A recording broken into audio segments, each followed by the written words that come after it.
Bonjour à tous, donc moi c'est Jonathan Dory, je suis le fondateur de LiveCrew et voici ici Christophe qui est brand manager pour l'IPO International, donc du groupe Samsonite.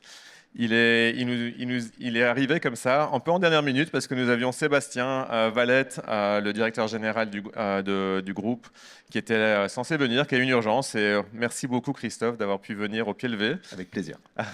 Et en plus de ça, ce qui est très chouette, c'est que tu te sers de LiveCrew au quotidien. Donc Exactement. tu vas pouvoir vraiment nous dire ce que toi tu vis avec LiveCrew et à quoi ça te sert. Donc, en gros, que fait LiveCrew? Avant que je pose quelques questions à Christophe, LiveCrew, en fait, vous aide à savoir ce que veulent vos clients, et que ce soit les gens qui viennent dans vos magasins et qui achètent, mais aussi les gens qui n'achètent pas. Et dans beaucoup de cas de figure, en fait, les retailers ont très peu d'informations sur ce qui se passe concrètement, sur les besoins et les profils de vos visiteurs. Alors qu'en réalité, vos conseillers de vente savent énormément de choses, mais sont un peu frustrés parce qu'ils ont l'impression que toutes les infos qui repassent au siège ne sont pas utilisées. Ils vous disent 15 fois qu'ils ont besoin de la taille 48 en bleu et ils ont l'impression qu'elle ne revient jamais dans leur magasin. Du coup, ils ne se sentent pas vraiment écoutés. En réalité, le siège a envie de les écouter, mais n'a pas vraiment les moyens pour les entendre parce qu'ils n'ont pas un système pour capter ce feedback de manière régulière.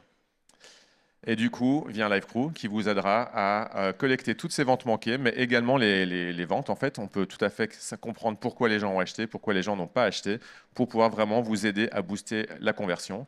On travaille avec des enseignes type Montblanc. On travaille aussi chez Bisbee, Rouge-Gorge. On va bientôt déployer aussi chez Leroy Merlin et aussi chez Jack Jones.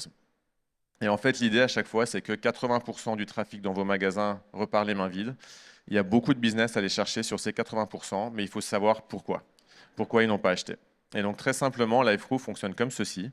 Quand un conseiller de vente a interagi avec un visiteur, que le visiteur est reparti, qu'il ait acheté ou non, le conseiller de vente peut tout simplement prendre son téléphone ou une tablette ou son Zebra pour répondre à quelques questions dessus pour nous dire le profil du visiteur, qu'est-ce qu'il est venu chercher, éventuellement est-ce qu'il a vu la pub ou le site internet et pourquoi il a acheté ou pas. Il peut même le faire en vocal. On a déployé maintenant l'option vocale, donc des notes vocales à la WhatsApp, que nous pouvons analyser grâce justement à l'IA. On en entend beaucoup parler, mais c'est un cas d'usage très simple de faire du speech to text et ensuite de l'analyse sémantique sur du texte libre. Et grâce à tout ça, en fait, on collecte des milliers d'anecdotes. Chez Rouge-Gorge, depuis quelques mois, on est à 25 000 remontées des clients. Et chez Lipo, ça fait maintenant 3 ans qu'on est avec Lipo. Et on est très heureux parce que c'est notre premier client et c'est notre client du coup le plus fidèle. Et on en parlera dans une seconde.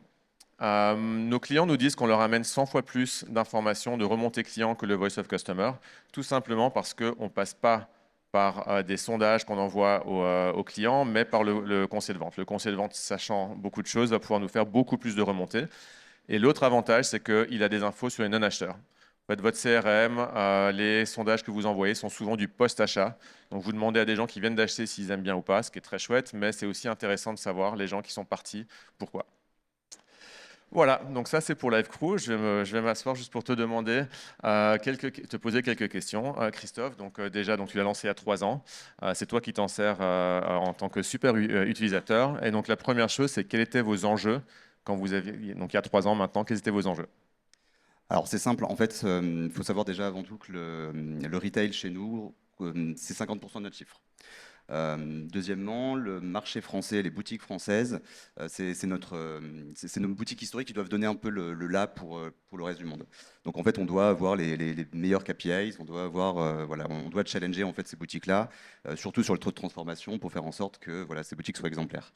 À côté de ça, il y a 3 ans, l'IPO était en plein changement, changement de positionnement, changement d'image, changement de retail concept aussi. On a refait tout le parc justement à ce moment-là, et on avait besoin de data.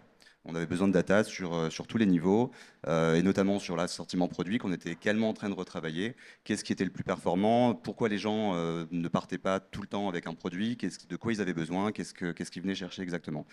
Ça, justement, on a tendance des fois au marketing à penser qu'on sait tout sur notre client, voilà, qu'on travaille librement, alors qu'en fait, on manque souvent d'informations. Et justement, cet outil nous a permis de remonter toutes ces informations qui nous manquaient pour prendre les décisions optimales. Donc voilà, c'est principalement en fait la raison pour laquelle on a utilisé l'outil au début. Trop bien. Et du coup, qu'est-ce que ça vous a apporté concrètement? Donc ça fait maintenant 3 ans, ça a évolué aussi, donc l'outil a évolué.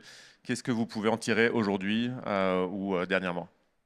Alors, ça s'est fait en plusieurs temps en fait. La première utilisation qu'on a eue de LiveCrew, comme je disais, était surtout sur le produit. Il a fallu, on a fait remonter en fait les données sur pourquoi le client, enfin, qu'est-ce qu'il venait exactement chercher, de quoi il manquait, pour enfin nous, au produit, au développement produit, en fait, pouvoir adapter l'assortiment produit en conséquence. Généralement, ce qui se passe dans nos boutiques en France, c'est un peu vraiment le reflet de ce qui va passer ce qui va se passer sur le reste du monde. Donc, c'était important en fait de pouvoir faire remonter ces données-là.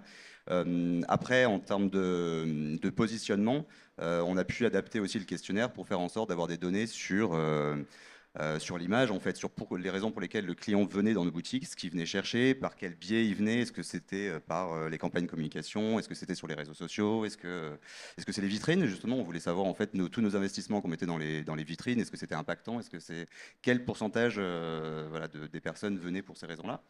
Et donc voilà. Et aussi, ce qui est important, c'est que l'expérience que les gens viennent chercher maintenant en retail est différente d'avant, avec l'importance du e-commerce. Voilà, on a vu en fait des gros changements en fait sur les comportements d'achat, et donc il a fallu en fait aussi fournir à notre client l'expérience optimale en fait dans nos boutiques, qui venait justement chercher à la différence du e-commerce. Donc voilà. Trop bien. Et est-ce que tu peux nous donner un peu des KPIs qui ont été impactés, donc des chiffres concrets de ce que ça a pu vous apporter? Bien sûr, il y en a deux concrets. Il y a surtout le taux de transformation qui a augmenté de 5%. Donc c'est ce qu'on venait chercher avant tout, donc c'est bien. Et le UPT qui est passé de 1,5 à 1,6 et qui continue à l'instant où je vous parle à augmenter. Non, c'était principalement ces données-là qu'on venait. Et tu peux l'expliquer, il y a un exemple précis de décision que tu as pu prendre grâce à LiveCrew qui ont permis d'augmenter justement ces KPI? Oui, bien sûr. Justement, quand je parlais du type de produits que les gens venaient acheter, en fait, on a un business model qui est basé sur la complémentarité des produits. Le but, c'est pas de pas juste venir acheter une valise, mais d'acheter en fait le complément et tout ce qui va autour. On se lançait également sur le sac à dos, donc il a fallu justement savoir comment on allait pouvoir convertir ces gens.